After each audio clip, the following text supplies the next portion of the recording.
Bismillahirrahmanirrahim. Assalamualaikum warahmatullahi wabarakatuh. Alhamdulillah. Allahumma sholli ala sayyidina Muhammad wa ala ali sayyidina Muhammad. Ya Allah, jadikanlah Islam ini kuat dengan masuknya salah satu dari kedua orang ini, Amr bin Hisam atau Umar bin Khattab. Salah satu dari doa Rasulullah Sallallahu Alaihi Wasallam pada saat Islam masih dalam tahap awal penyebaran dan masih lemah. Doa itu segera dikabulkan oleh Allah Subhanahu wa Ta'ala. Allah memilih Umar bin Khattab sebagai salah satu pilar kekuatan Islam, sedangkan Amr bin Hisam meninggal sebagai Abu Jahal. Umar bin Khattab dilahirkan 12 tahun setelah kelahiran Rasulullah. Ayahnya bernama Khattab dan ibunya bernama Khatamah. Perawakannya tinggi besar dan tegap dengan otot-otot yang menonjol dari kaki dan tangannya, jenggot yang lebat dan berwajah tampan, serta warna kulitnya coklat kemerah-merahan. Beliau dibesarkan di dalam lingkungan Bani Adi, salah satu kaum dari suku Quraisy. Beliau merupakan khalifah kedua di dalam Islam setelah Abu Bakar. Sebelum masuk Islam, Umar bin Khattab dikenal sebagai seorang yang keras permusuhannya dengan kaum muslimin, bertaklid kepada ajaran nenek moyangnya yang umumnya dilakukan kaum jahiliyah, namun tetap bisa menjaga harga diri. Beliau masuk Islam pada bulan Zulhijjah, tahun ke-6 kenabian, 3 hari setelah Hamzah bin Abdul Muthalib masuk Islam. Berikut kisah Umar bin Khattab yang dimulai dari 6 tahun sebelum diutusnya Nabi. Di sebuah lembah, di saat Umar menggembala unta Khattab, datang sekelompok orang dan berkata, "Bolehkah kami minta air untuk binatang kami di sumurmu?" "Kaum kalian siapa?" "Kami dari Bani Qusa'ah." "Bagaimana jika aku menolak?" "Kami akan pergi dengan damai dan berharap menemukan apa yang kami mau dari seorang yang mulia." Seseorang yang mulia memberikan secara halus di mana ia menolak untuk berbuat kasar. "Ketika kami telah selesai dan memindahkan unta kami, kamu boleh masuk, silahkan." "Bolehkah kami tahu siapa nama pemuda yang baik ini?" "Aku adalah Umar bin Khattab dari kaum Quraisy."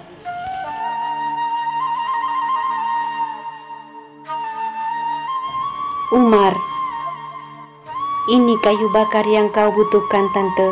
Apakah aku harus membawanya masuk?" "Tinggalkan saja di sini. Maukah kamu masuk dan makan sesuatu?" "Tidak, aku tidak mau makan sampai aku telah mengirimkan semua kayu bakar ke tante-tanteku. Aku tidak boleh telat kembali ke unta Khattab. Jika kamu mau, kita bisa bicara padanya untuk mengurangi kerjamu." "Aku tidak ingin kerja yang lebih ringan, karena aku ingin tubuh yang kuat." "Tubuh yang kuat sudah kau dapatkan, Umar. Semoga Allah memberikanmu kekuatan, wahai anaknya Khatamah." "Tunggu sebentar, Umar. Ini untukmu, kurma dari Yasrib dan kismis dari Taif."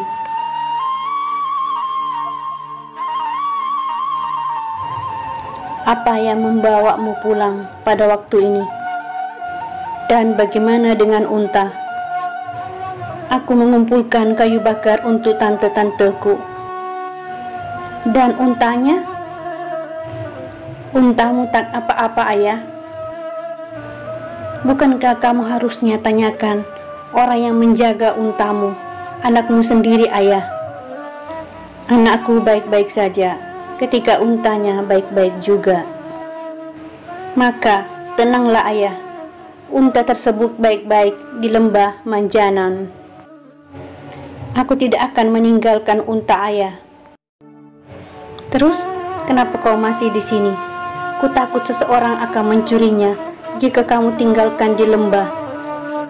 Siapa yang berani lakukan itu ketika mereka diberi tanda oleh tandamu sendiri? Bukankah kita termasuk Quraisy, suku utama di Arab? Ini benar ketika seluruh Arab bersaing dengan kita. Ketika kita kembali dengan orang-orang kita tidak dalam posisi yang sama. Ini termasuk kepada Bani Hashim, yang lainnya termasuk ke Abdus Sam. Dan lagi, status orang meningkat melalui kekayaan dan perdagangan. Jika kau menjauh dari unta ayahmu dan seseorang mencurinya, maka, ayah, tadi kamu menyebut kekayaan dan perdagangan. Bolehkah aku berdagang? Kau ingin berdagang? Tapi, dari mana kamu akan dapat modal? Dari ayahku, Khattab. Apa? Uang ayah? Akankah diayat terus sampai kamu meninggal? Lagi pula, apakah kamu pikir ayahmu tidur pada tumpukan emas dan perak? Ayah, kau ini seperti bicara kepada budak, bukan kepada anakmu. Kamu bukan anakku jika aku kehilangan beberapa unta. Ketika kau di sini berdebat denganku, bolehkah aku makan terlebih dahulu, ayah? Kemudian bungkus sebagian untuk malam dan aku luangkan di lembah Manjanan. Semoga engkau menghilang.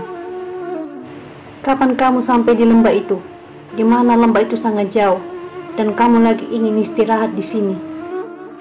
Kau tidak menyadari, ayah, bahwa aku telah mengetahui jarak lembah ke Mekah sekarang.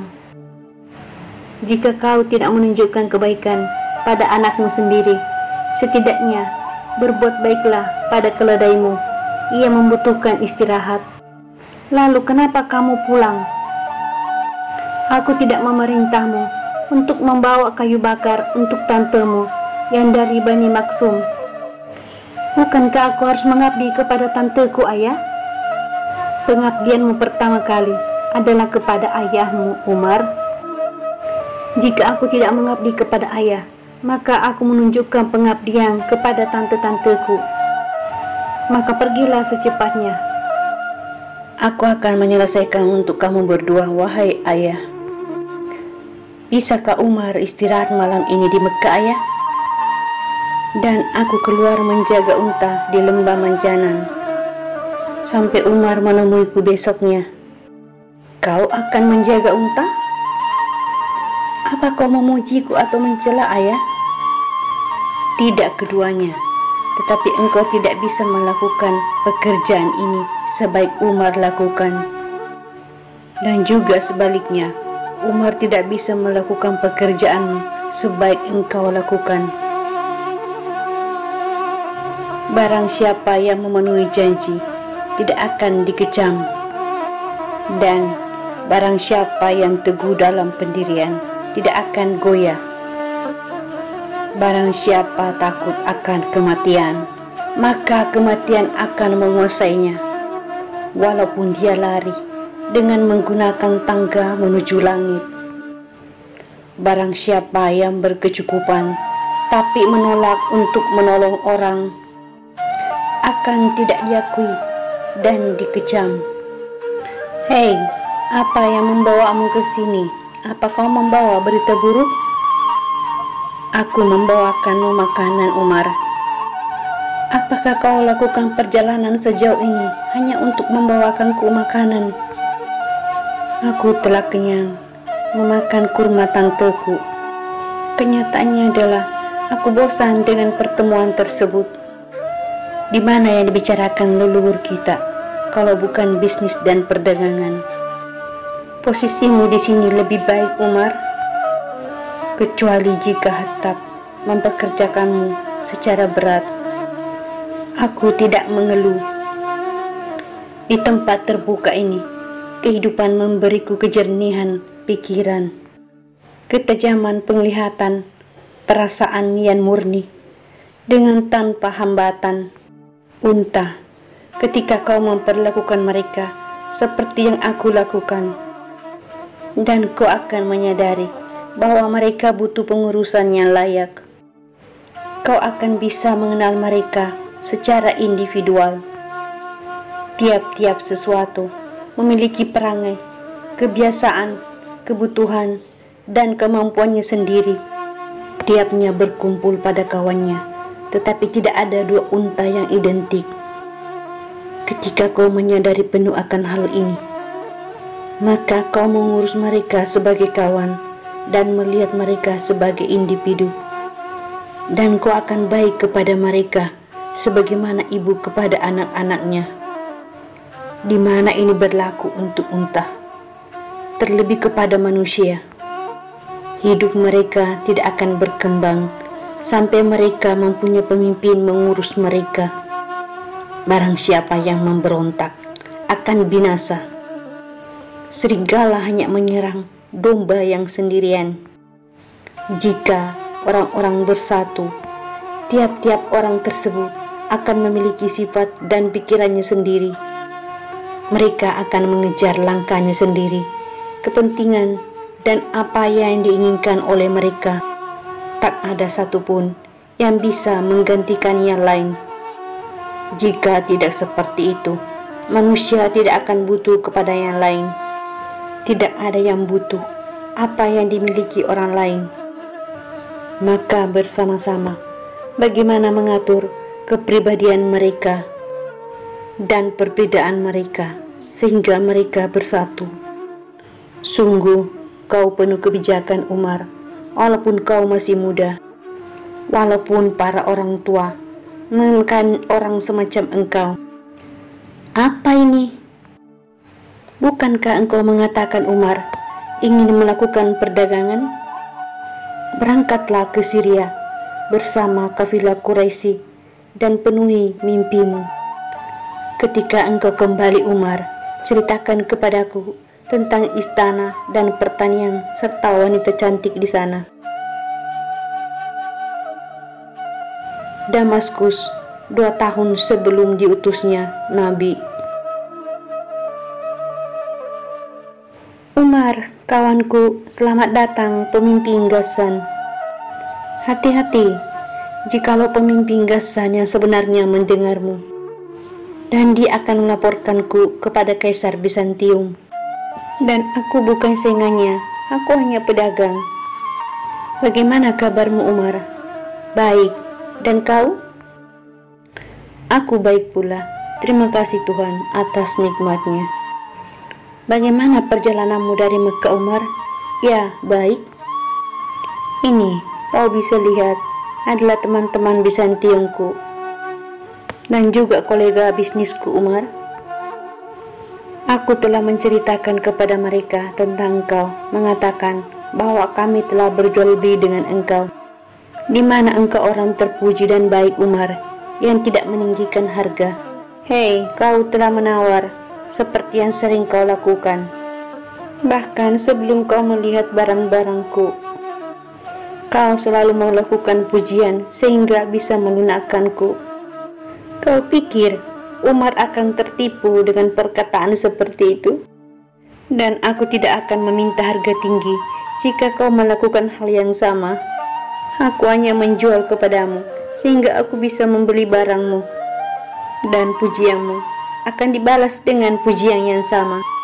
Jika kau datang untuk berdagang, mari berdagang. Baik, apa yang kau punya? Apa saja barang-barang yang kau inginkan dan kau ingin ketahui? Parfum, dupa, gusi, kurma, dan kain Yaman.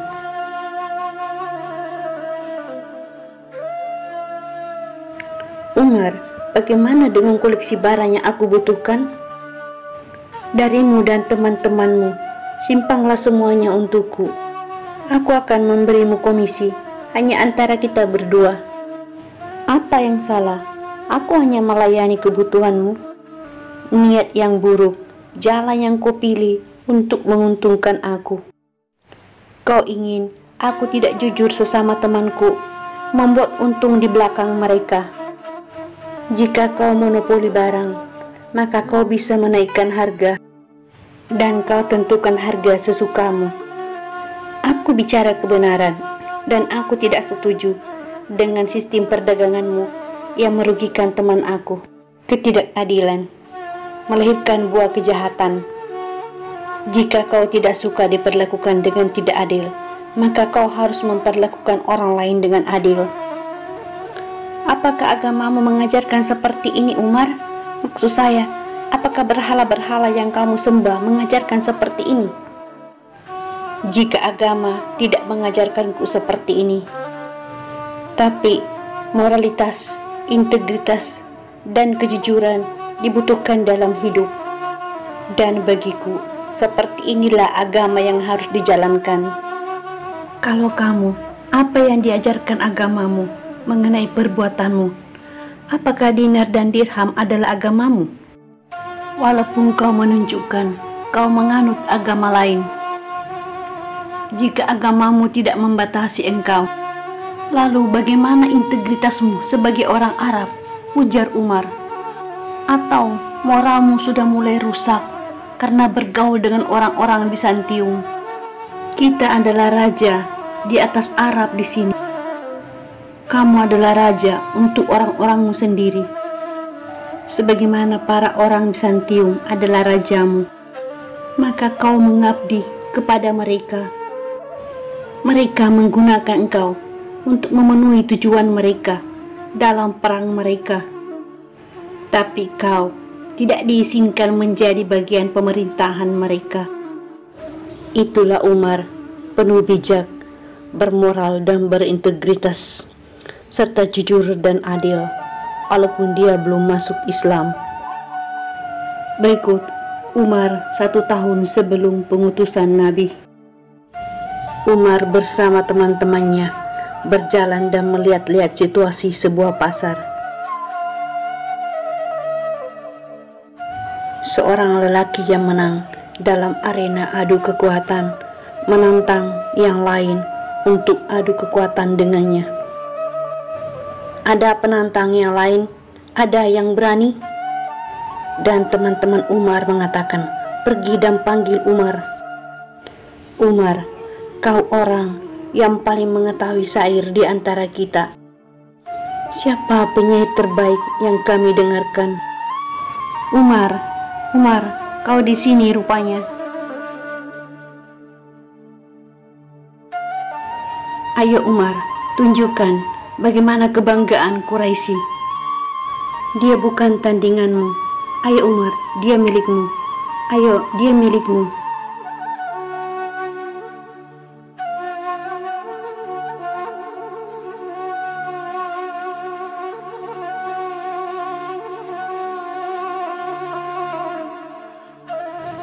Pukul dia Umar, pukul dia. Dalam sekejap, Umar merobohkan lawannya. Ini laki-laki Quraisy, pahlawan diplomat dan penengah jika terdapat pertikaian. Barang siapa yang berpikir bahwa dia memimpin dari kita, biarkan dia maju atau menyingkirlah. Umar ini menunjukkan apa yang Tuhan berikan kepada kaum Quraisy. Ya Allah, Tuhannya Ibrahim, ini rumahmu yang mana engkau sucikan. Sucikanlah dari semua kotoran dan semua orang yang berpartisipasi di dalamnya. Dengan nama Allah yang Maha Pengasih lagi Maha Penyayang. Bacalah dengan nama Tuhanmu yang menciptakan manusia dari segumpal darah. Bacalah, dan Tuhanmulah yang Maha Pemurah. Dialah yang mengajarkan dengan pena. Dia yang mengajarkan manusia yang mereka tidak ketahui. Selamat malam Paman, Waraqah bin Naufal. Apakah kau anak Abu Talib, Ali? Demi Allah, pasti ada sesuatu yang penting yang membawamu kemari pada waktu seperti ini. Apakah Khadijah menyebutkan untuk apa aku dipanggil? Tidak Paman. Sesampainya Paman di rumah Rasulullah Sallallahu Alaihi Wasallam, Allah akan dipuja jika kau mengatakan kebenaran, wahai keponakanku. Maka ini adalah malaikat yang sama yang diutus kepada Musa bin Imran. Aku berharap aku masih hidup ketika kaummu mengusirmu. Siapa saja yang datang dengan pesan yang sama akan dimusuhi. Jika aku masih hidup pada hari itu, aku akan memberikan dukungan yang kokoh. Keponakanku, pastikan kau selalu dekat dengan sepupumu. Baik paman, ujar Ali. Pesannya adalah kebenaran yang datang dari Tuhan langit dan bumi. Dengan menyebut nama Allah yang Maha Pengasih lagi Maha Penyayang. Hai orang yang berselimut, bangunlah dan berilah peringatan, dan agungkanlah Tuhanmu, dan bersihkanlah pakaianmu, serta menjauhlah dari al-ruj berhala. Dan janganlah memberikan sesuatu karena menginginkan lebih. Demikian kisah Umar, episode pertama. Dimulai dari 6 tahun sebelum diutusnya Nabi. Terima kasih telah menonton. Ikuti episode selanjutnya. Jangan lupa subscribe, like, and comment. Wallahu muwaffiq ila aqwamit thoriq. Assalamualaikum warahmatullahi wabarakatuh.